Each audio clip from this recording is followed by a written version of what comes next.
Hello, everybody, and welcome back to the Kayfabe Central podcast, and welcome back to the AEW Dynamite post-show review. It is February 11th, 2026, and AEW Dynamite just wrapped up.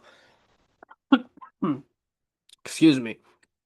It just wrapped up, and we went way overtime tonight. Tony Khan just did not care. Excuse me, I don't know. My lungs just decided to stop working as soon as I hit the live button.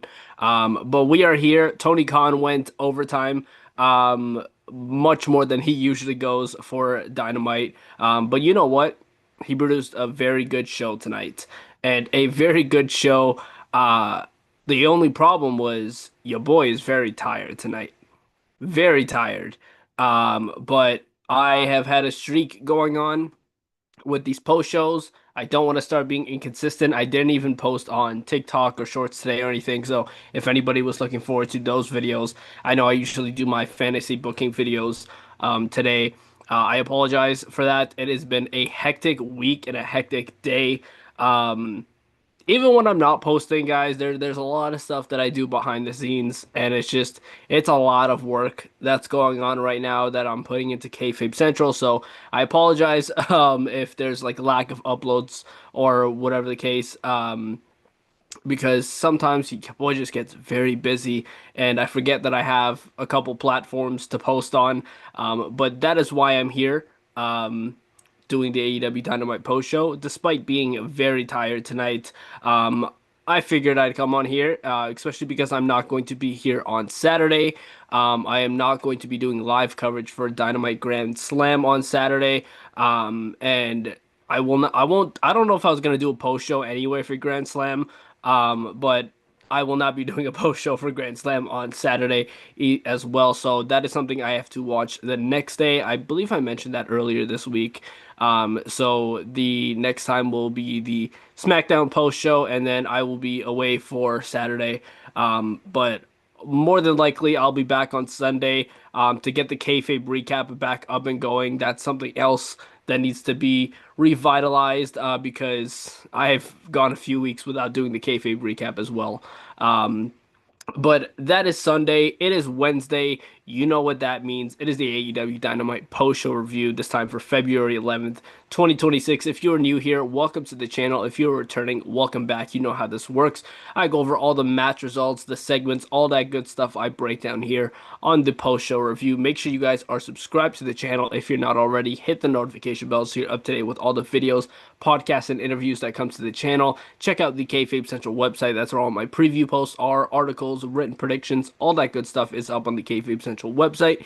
If you want to check out the Kayfabe Central Discord server as well, that is also down below. Build a little bit of a community within the Discord server, so go check out the Discord server as well as all the social media pages like the TikTok, Instagram, Twitter slash X, whatever you want to call it, Facebook as well. I'm on everything. You can find me on everything. It's all linked down below in the description. And I will remember the sponsor plug today because I forgot that on Monday. So we will do that at some point throughout the show. But let's go through the show. We kicked off with the face-to-face interview between Kenny Omega and Swerve Strickland. They both came out. They exchanged some words. Swerve recalling 5 years ago when Kenny Omega was on top of the industry and AEW World Champion. And he mentioned everybody wanted to come over to AEW to wrestle Kenny Omega. However, when Swerve Strickland got to AEW in 2022, he says that it took him 2 years to get to the top of AEW and become AEW World Champion. And while he was at the top, Kenny Omega was nowhere to be found. Swerve then says Kenny is either injured or suspended. We went there. We got a little bit personal, dug a little deep in this promo. Um, and Swerve says he feels like Kenny Omega is using his EVP power to get a title opportunity. When I'm pretty sure Kenny Omega stated in the promo uh, that he said he wanted to go after the AEW World Title. I'm pretty sure he specifically said he didn't want to do that and he wanted to earn his way up to the top and earn his way to the title opportunity. Maybe it was a different promo, or maybe I completely like misheard or something like that, and he didn't say that, but I could have sworn he did say something along those lines. Um, Either way, he did say he wanted to earn it. Um, Swerve Strickland brought up how um, Kenny Omega refers to himself as a god, and Swerve Strickland feels like, he said he's not quite a god, but he's very close to. There's a lot of god conversation in this promo. But Kenny says the fans gave him the name the God of Professional Wrestling. Kenny says he's feeling good, the best he's ever felt in his career, and he doesn't need EVP influence to accomplish his goals. And if it weren't for Swerve, he would already be in the championship match already, or hell, even be AEW World Champion already. And then we had Kenny Omega asking Swerve for a fight, which Swerve replies by pretty much accepting it, saying he's going to put Kenny Omega back in the hospital bed, this time for good. Kenny slaps Swerve Strickland, and you know what? I respect Kenny Omega, but here we're talking in kayfabe here. You don't slap Swerve Strickland. You just don't do that, Kenny, because what happened after? Um, Swerve Strickland went after Kenny. They brawled all around the arena. Swerve speared Kenny Omega off of the stage into the production tables. And yeah, it's kicking off a great feud. And, you know, a lot of the times WWE will kick off with, promos to start. And it's like, it's a very standard way to kick off a show. And then AEW usually kicks off with a match. However, I like that this kicked off the night because I think this was perfect. Especially with the other matches you had on this card, it made sense to have this open the show. I think this was a really good booking decision from Tony Khan to have this open the show. It started the show off hot, right? These two took personal digs at each other, and then they had a wild brawl. This time that wasn't, broken up by security or anything like that, because we see a whole lot of that now, man. Like, I actually want to talk about that for a second because we need to stop doing so many brawls with security breakups. Like, I have lost count the amount of times in the past month, even between WWE and AEW, that we've done a security pull apart brawl. It's, I'm not gonna say it's boring. I'm not gonna say it's boring, but it's lazy. It's lazy to continuously just book that. And I like that AEW didn't do that here. There's going to be the question now of like, and there's going to be the so-called smarks on the internet that's like, oh, where was the security this time? And then there's going to be the other people defending it like, oh, nobody wants to get in between Swerve and Kenny. You need to have segments like this sometimes where security doesn't break it up and it's just a fight. And that's perfectly fine. So I like this. I like that this kicked off the show. This gets a big thumbs up from me. Backstage, Renee Paquette was with Kyle Fletcher and Don Callis. Don says Kyle is going to beat Ciampa tonight, and Fletcher says he lives under the pressure and he will thrive. He is very dedicated on being I forget the term that he used, or like something along the lines of the hometown hero because they're going to Australia this weekend. And he asks Don Callis to let him do it on his own tonight. And Don Callis agrees. Um, you know, Don Callis in typical Don Callis fashion, kind of sucks up to Kyle Fletcher, like, oh, you're telling me that I get to sit back on commentary and watch Kyle Fletcher go to work? I would love that. So that match happened a little bit later on. A little bit of spoiler alert, was a fantastic match. But before that, we had a trios match. That was the Death Riders, John Moxley, Claudio Castagnoli, and Pac, taking on the Don Callis families, Konosuke Takeshita, Josh Alexander, and Mark Davis. So I'm not going to lie to you guys. I didn't see a single bit of this match because this is when I decided to set up the live that I'm doing right now, because I didn't, for some reason, I didn't do it before Dynamite started, so I had to do it during. Um, so I I know that this was a good match. I saw bits and pieces of it, and the bits and pieces I saw were good, but the whole match itself I did not see. So I apologize. But I completely missed this match. But the Death Riders do pick up the win over the Don Callis family.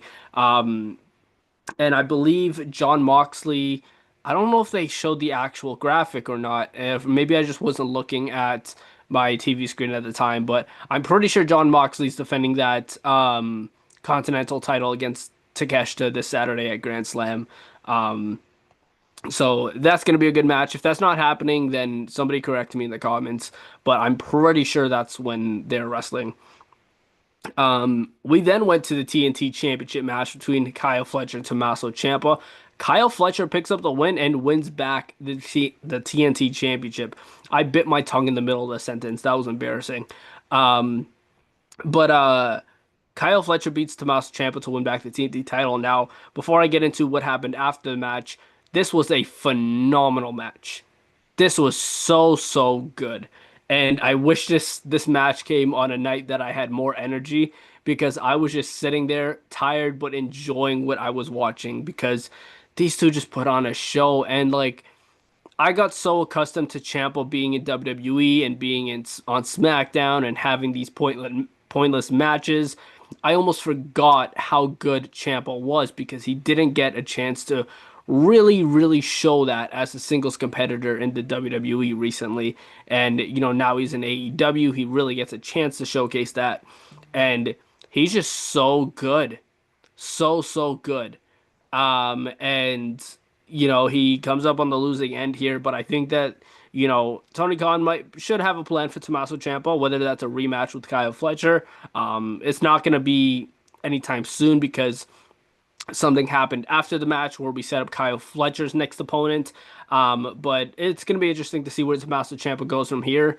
I am still under the thought process, and I don't know how long he has left on his contract, but I wouldn't be surprised if Johnny Gargano was to jump ship very soon and head over to AEW. Now, again, that depends on his contract. It, if it's next year or sometime, then he'll probably be sticking around for a while because even if WWE were to release him, you know, minimum he'd have a 90-day no compete. So he'd have to, let his contract expire in order for him to jump ship immediately. So I don't know the extent of his contract.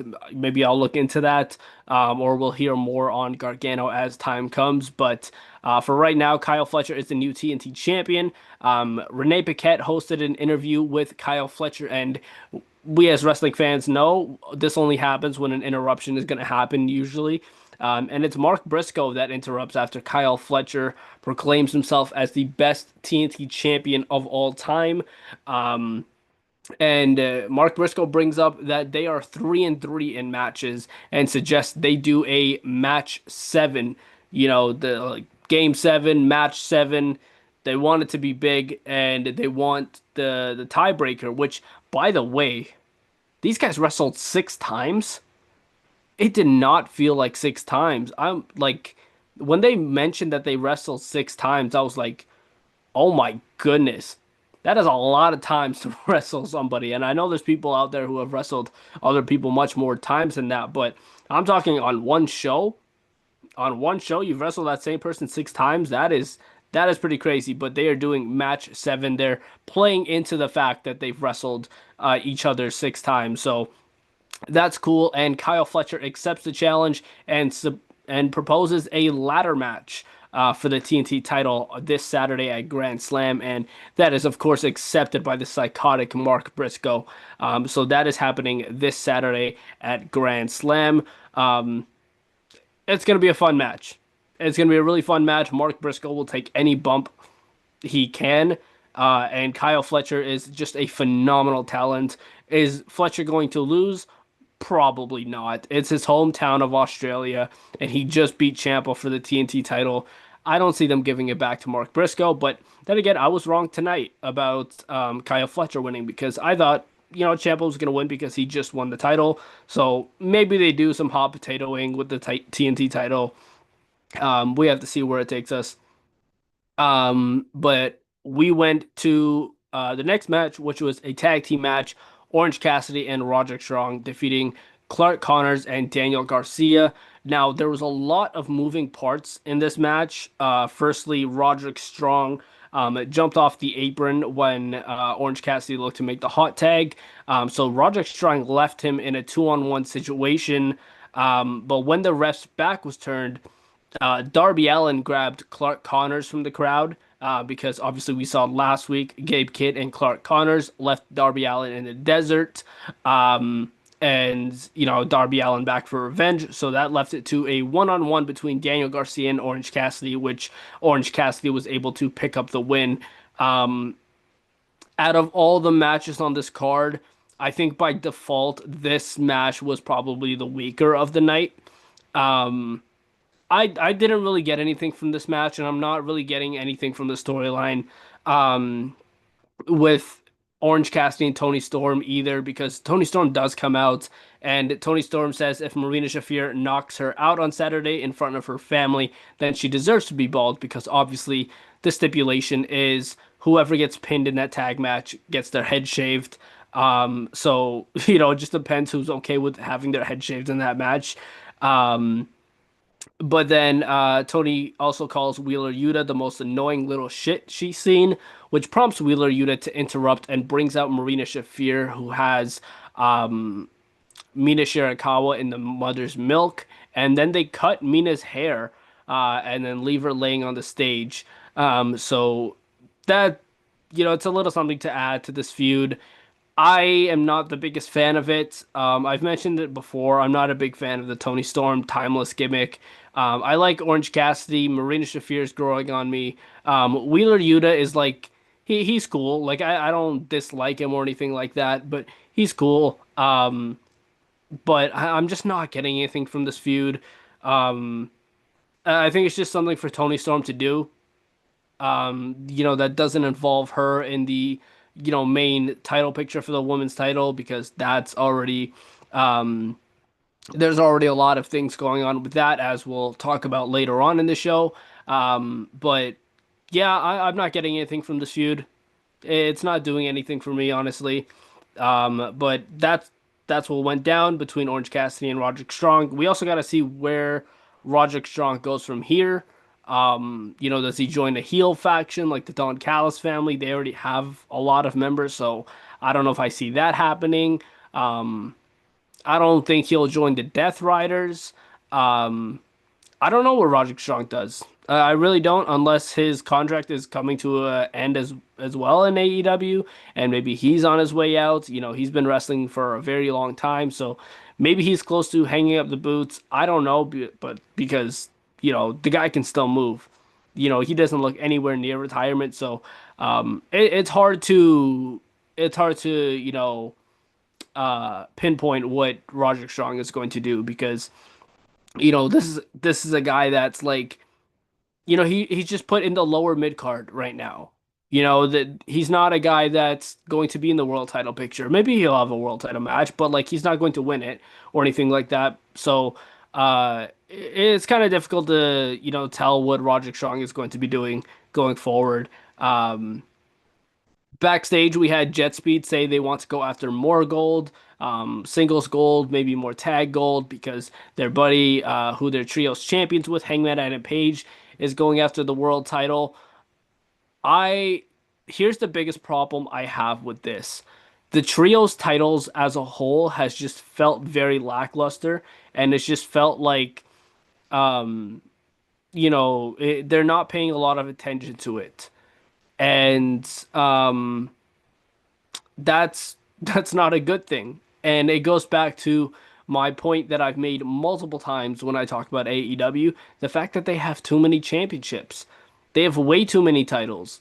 And the trios titles are suffering the most, right? You have three very talented wrestlers holding these titles, and they're all going after different titles instead of trying to figure out how you can have these titles defended properly and actually mean something.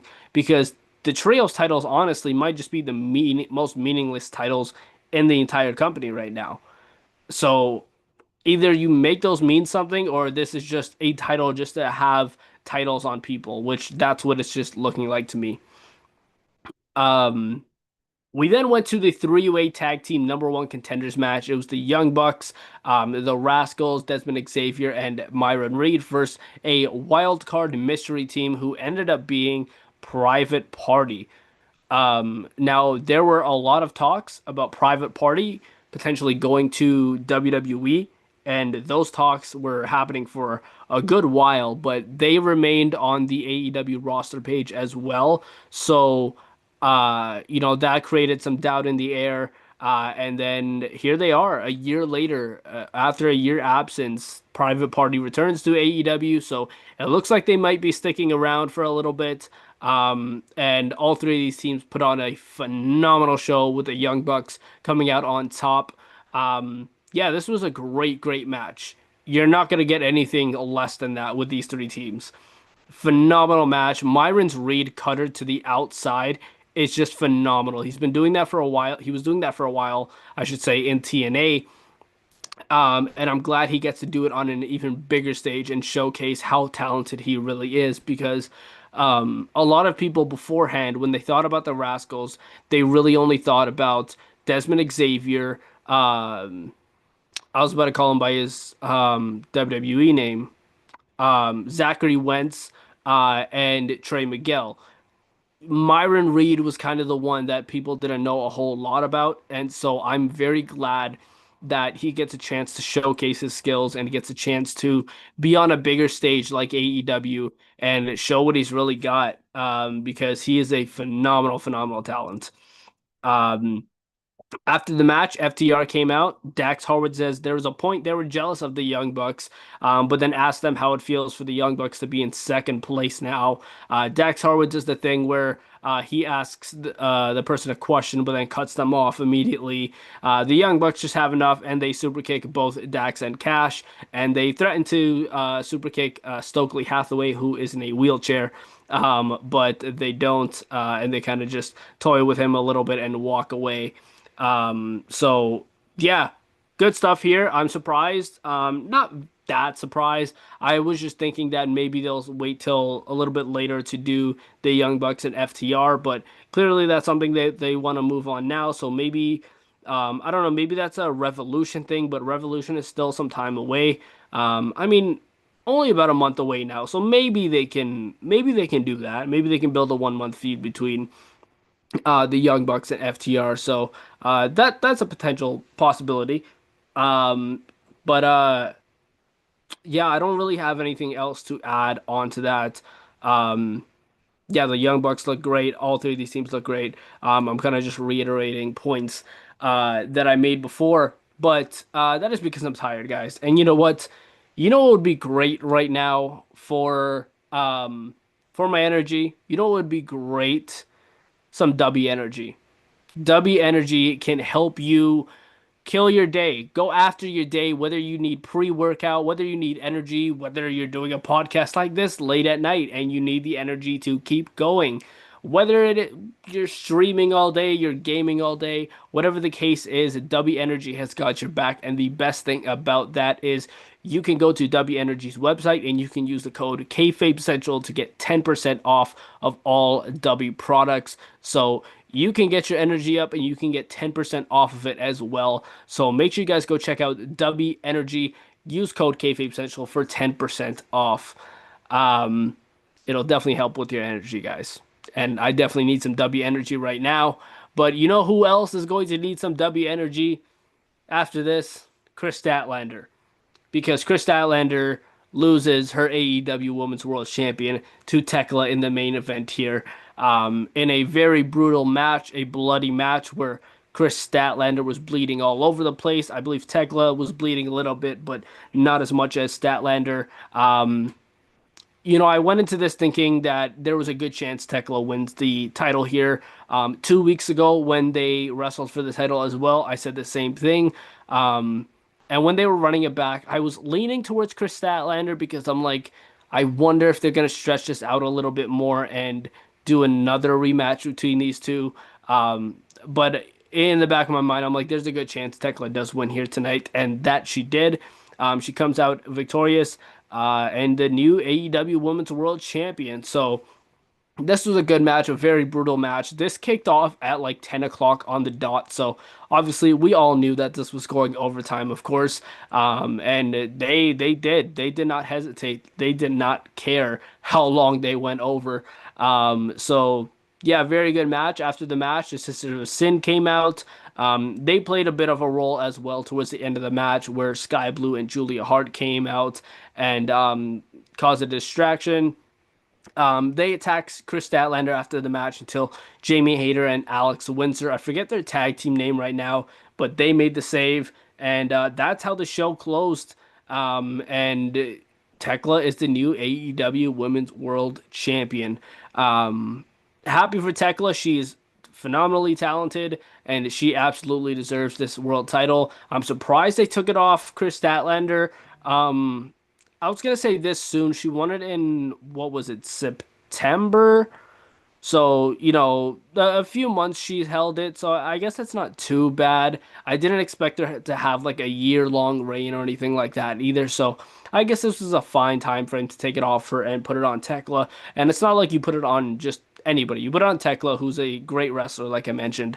So hopefully they have some good plans for Tekla as Women's World Champion. Hopefully she's not just a transitional champion just to get the title back on Chris Statlander and just to say, Tekla did win the AEW Women's World title at one point because people remember the reign, not the fact that they won the title. Like, there's many wrestlers who have won titles previously in the past, and nobody remembers them winning the titles because the title reigns weren't memorable.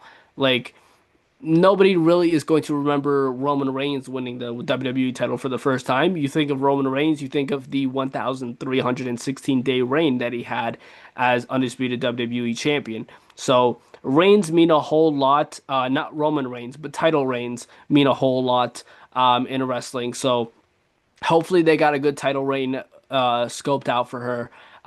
But yeah, that is going to do it for the AEW Dynamite post show. I know I kind of breezed through this in just about 27 minutes, so it wasn't too short of a podcast, but shorter than usual. I kind of breezed through this, but there wasn't a whole lot I had to throw onto it.